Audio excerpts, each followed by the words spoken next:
My wife said, "You're intimidated by successful men because you're poor."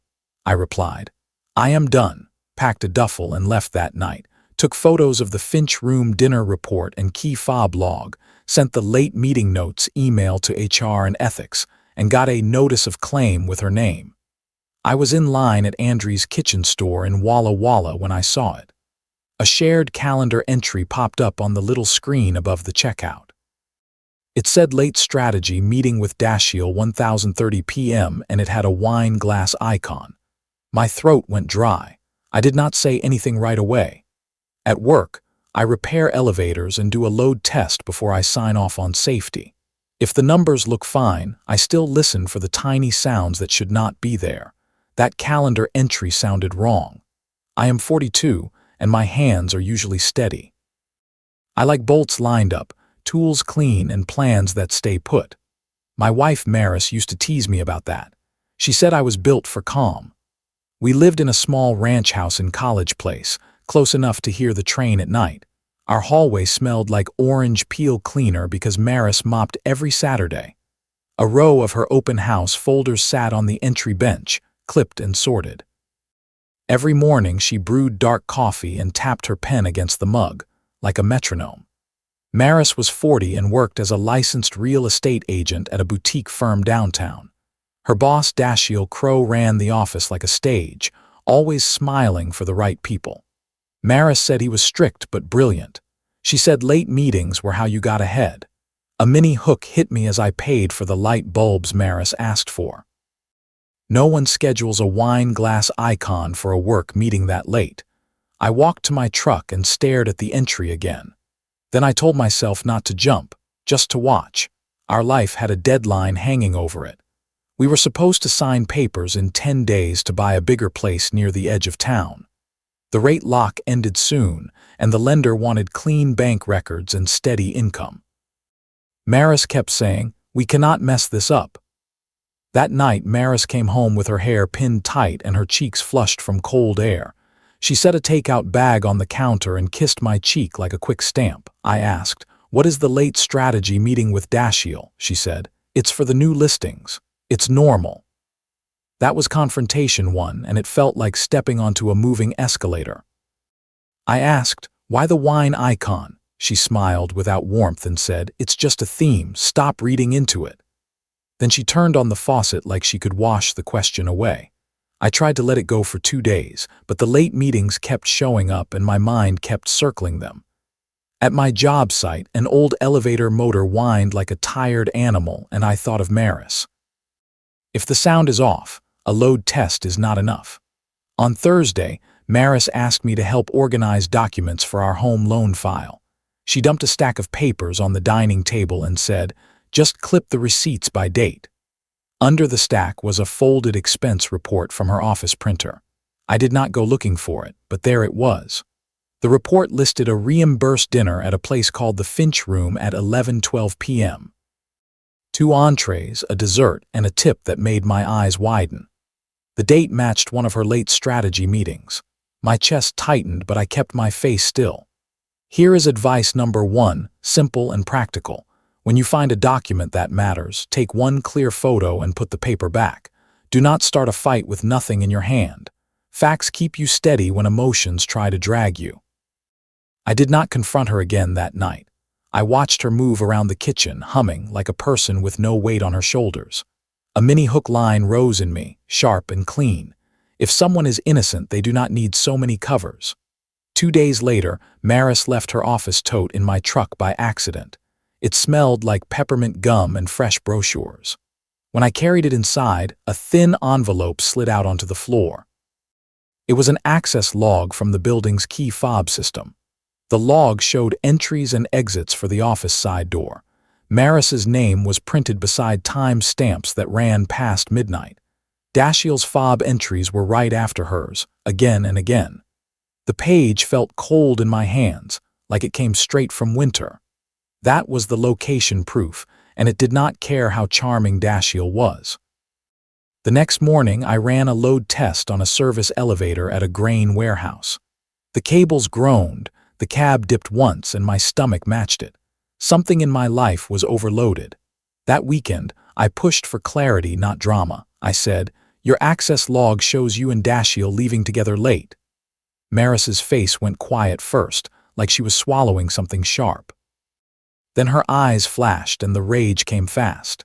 She screamed, "You're intimidated by successful men because you're poor." Her voice bounced off the kitchen walls, loud enough to make the dog next door bark. She shouted, "That's why you don't want me around my boss." A mini hook hit me hard because the insult was not new, it was stored. I stared at her like she had turned into a stranger wearing my wife's face. I said, "Understood." I did not yell back and I did not beg. I just walked to the bedroom and started packing. Maris followed me, still breathing hard, but her anger shifted into control.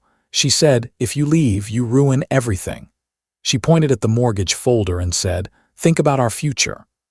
I kept folding shirts like each one was a step out. At midnight, I drove to a loft above a music shop in Milton Freewater that a coworker rented out. The hallway smelled like guitar wood and dust. A neon sign from the street leaked red light onto the ceiling, thin and tired. I sat on the mattress and listened to silence. I called an older lawyer I knew from an elevator safety course. His name was Lowell Strathern, and his voice always sounded like it had seen storms before. He told me to meet him late at a 24-hour tire service waiting room off Highway 11. The place smelled like rubber, burnt coffee, and cold air stuck to coats. Lowell listened while I showed him the dinner expense report photo and the access log. He did not make a face or ask for gossip. He said, "You are not running a smear campaign. You are reporting misconduct with dates." Then he gave me a line that landed like a hammer. "A marriage is not a ladder you hold for someone else.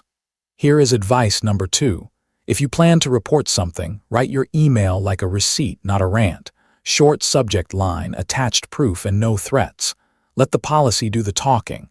I still needed the communication proof because Maris had called it all mentorship.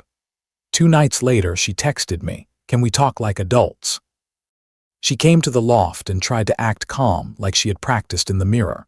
She asked to use my phone to look up a lender number because hers was dead. When she handed it back, her own phone lit up on the table with a preview message. It said, "After 10, same door, don't wear your ring." The sender name was Dashiell. My hands went cold and I watched her eyes flick to it. Maris grabbed the phone too fast. Her mouth opened, then shut, then opened again.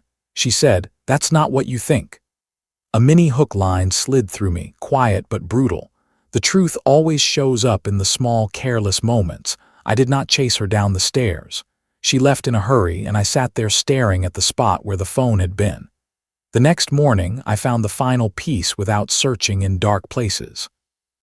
Maris had logged into her work email on our home laptop weeks ago to print a listing sheet, and the tab was still open. There was a hidden email thread titled "Late Meeting Notes." It was not romantic poetry, but it was worse because it was planning. Dashiell wrote, "Delete texts. Use calendar invites as cover. If anyone asks, call it mentorship." Then he added, "If it goes bad, I will say you pursued me. I have to protect the brand." That was the big twist, and it made my stomach flip. He was ready to sell Maris out the same way he sold houses, with clean words and dirty angles. Maris had chosen him, and he had already chosen himself. I took photos of the thread and logged out. Here is advice number 3. When you leave, secure your basics first. Change your mailbox key, move your direct deposit, and separate shared accounts. Peace is not only emotional, it is practical.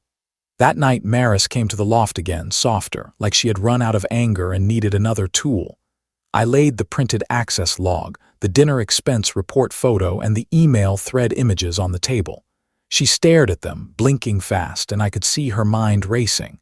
Then I asked one question, plain and slow. "Are you involved with your boss?" That was confrontation 3, and it followed the pattern like clockwork. First she denied and said, "No, you're twisting it. Those are just work messages." Then she minimized and said, "Okay, some lines were out of pocket, but it was harmless." Then she partially admitted and said, "He likes me. It helps my career. I didn't want to lose momentum." Then she made the emotional move and her voice cracked. She said, "You don't understand the pressure I'm under." She started crying and said, Please don't destroy me. I was doing this for us. I said, you called me poor and tried to make me the problem. I am done. I packed the rest of my things that night. I left my wedding photo on the dresser, face down, because I could not look at it. I took my tools, my work binder, and the small box of letters my mom wrote before she passed. Then I drove away while the town slept. The next morning, I sent the screenshots to her company HR and to the local professional association ethics office. I did not post anything online, and I did not call her coworkers. My email was 4 short paragraphs with dates, attachments, and 1 sentence asking them to review policy. A mini hook line hit me as I clicked send. The truth does not need a crowd, it needs a record. The fallout moved faster than I expected. Dashiell protected himself exactly like he said he would. He told HR that Maris misread mentorship, and he acted only as a leader. He even blocked her on the office system and left her to answer the questions alone. By Tuesday, Maris was terminated for policy violations and misusing reimbursements. The ethics office opened a review on her license, and the office stopped assigning her new listings. People in town noticed when her open house signs disappeared. Judgment in a small place is quiet, but it spreads. That evening, Maris called me crying so hard I could barely understand her. She said, "They fired me." Dashiell said I forced it. "He won't answer me," she begged. "Please tell them you exaggerated." I said, "I sent what you wrote and what you signed. I did not add anything." Maris snapped through tears. "You ruined my life." I kept my voice flat and said, "No, you chose a boss over a marriage, then insulted me for asking." She called me heartless, then went silent. I ended the call and saved the voicemail for my records. Weeks passed, and the mortgage deal died like a plant with no water. I moved my remaining boxes into a small rented studio behind an auto upholstery shop in town. The place smelled like leather and glue, and the walls were thin. But it was mine, and no one screamed inside it. At work, I asked for more hours and more responsibility. I focused on what I could control, one task at a time. During each load test, I watched the numbers rise and settle, steady and honest.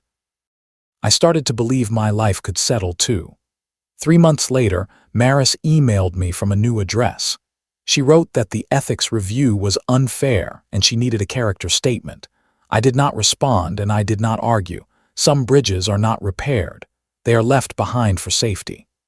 A year after I left, I took a promotion in Helena, Montana as a safety lead for our elevator team.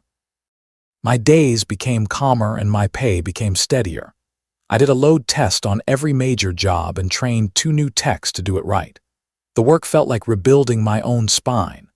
I met someone new through a community volunteer project that repaired ramps for seniors. She was patient, steady, and never mocked my pride. One night, we ate a home-cooked meal in my small kitchen, soup simmering and bread warming in the oven. I realized I was no longer bracing for impact. Sometimes, I still think about that calendar entry with the wine glass icon. It was small, almost silly, and it opened a door I could not close again. But I am glad I did not ignore it. A good load test is not meant to punish. It is meant to keep you safe. Thank you so much for watching the video. Don't forget to like and subscribe the channel.